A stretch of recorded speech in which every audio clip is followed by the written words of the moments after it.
Today, we are filming the review of the Oppo A54s. G'day ladies and gents, Connor here from Sudobs Media, back with another video, and today we're doing my full review of the Oppo A54s. So without further ado, hit that like button and the subscribe button, and let's get stuck into the video. You know, it's weird that I don't actually think of this phone as low end, even though it's only 299 smackaroonies. Now the A54s, like every other Oppo phone, comes with a stack of accessories you don't get on the other weirdos.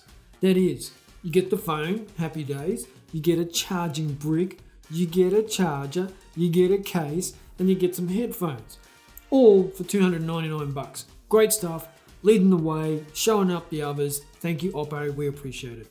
I think of this phone as a bit like a big brother to the A16s and the A54. The reason why is this comes with a 50 megapixel camera.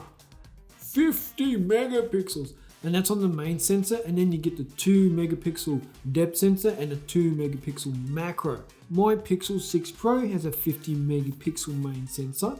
Now just remember, these phones are like 80% cheaper than the flagships. So you got to consider that. Like if you're watching this and you're going, oh, this is better, that's better, then you're probably paying a lot more for it. But it's going to be hard to find some phones around this $300 price range that compete with the Oppo A54s. And these are my reasons why. This camera produces some really good shots. For 300 bucks, you're getting really good daylight photos, average sort of low light photos, and then like average low light photos, so nightscape sort of photos. And I'm really happy with the shots I was getting. If I've got this phone and it's all I can afford, I'm going to be banging out photos on it, sharing them to Instagram or sending to a friend in WhatsApp or whatever.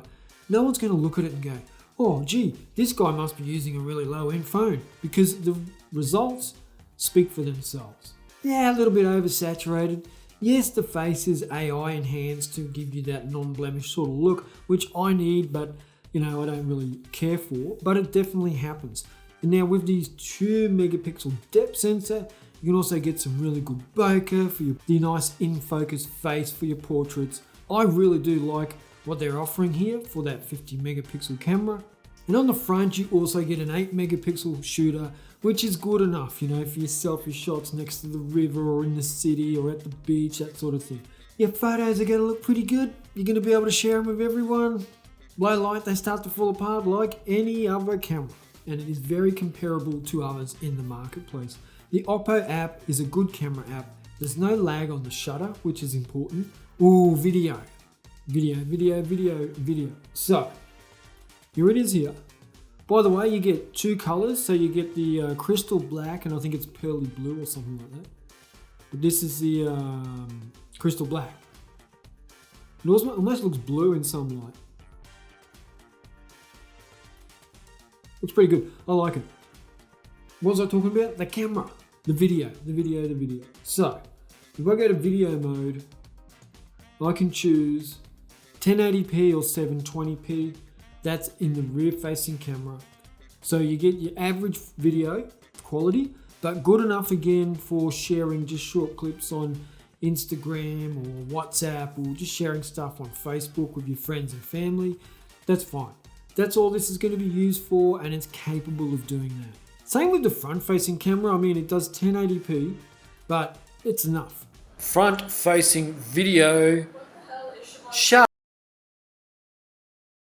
For this $300 price range, you're getting a really good little capable camera, so you can record your videos. The other times you might use the video is for like video calls, and it does the job here as well. Most phones have better image quality than webcam, so video calling is not a problem here. You know what I noticed? I always say you will not be disappointed. You will enjoy it. I use those to fill in my sentences. Gotta stop that. Gotta use better words. Be a bit smarter. Okay, battery life. Oppo A54s, like any other Oppo phone, is killer with battery life, especially with the chipsets we're using here. Now let me just have a look at the chipset. We are running a MediaTek Helios G35, which is a 12 nanometer chipset. It's coming in with 4 gigabytes of RAM, which maybe could be 6. because the A16s is 4GB of RAM, but you definitely get more storage here. You get 128GB of storage. It's all looking pretty good. Then you've also got ColorOS version 11.1 and Android version 11. All this combined gives you a pretty solid experience. Now, from a software point of view, it's got that typical sort of Oppo feel to it.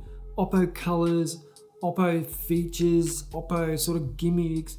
They all have a place in the phone. I mean, I really enjoy using Oppo phones.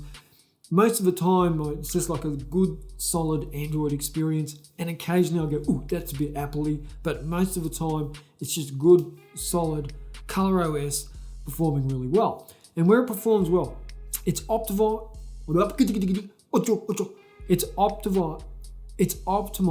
for performance and battery life. So it sort of balances the two. You get enough power out of it to be able to do some good gaming on it. Some low-end specs, but good gaming, like Call of Duty or Leo's Fortune or Asphalt 9. I mean, these phones are geared to adapt even at low-end specs and chipsets. And that's the same here with the A54s. It's geared up to adapt, perform as well as it can while minimizing the impact on the battery life. And I really do see that through the A54s. You can see here I'm gaming on it. You can see that I'm not having any problems gaming on it. But then you can also see that the battery life is killer. And there's 4 features in this battery life or in this software that they've added in these days, and they've tied it in with this hardware to give you a good solid experience. And those 4 things I think are important to point out. One is it's like super standby mode for nighttime. So if you go to bed and it's not on charge, the phone almost goes to sleep.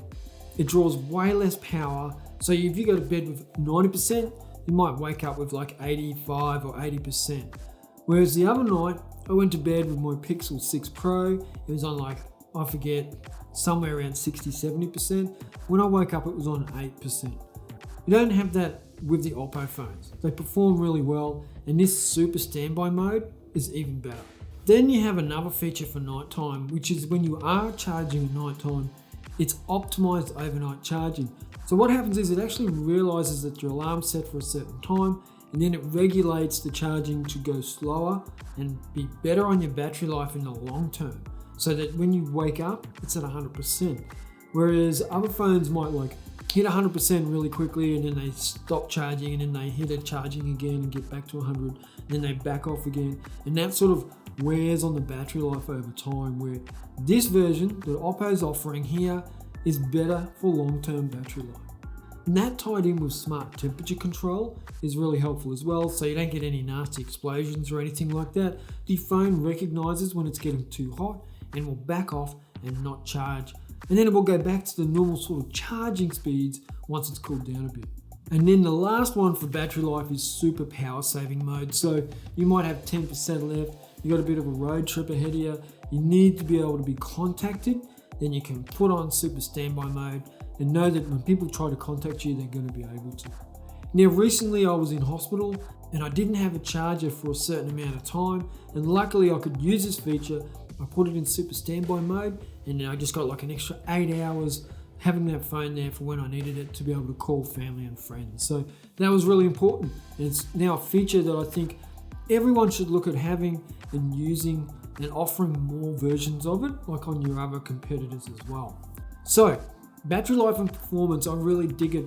I think, like I said, Oppo optimizes for performance and battery life and getting that balance right, whereas others might optimize for performance and your experience is just like you're in a Formula 1 car all day, every day, and it really sucks the power out of your phone.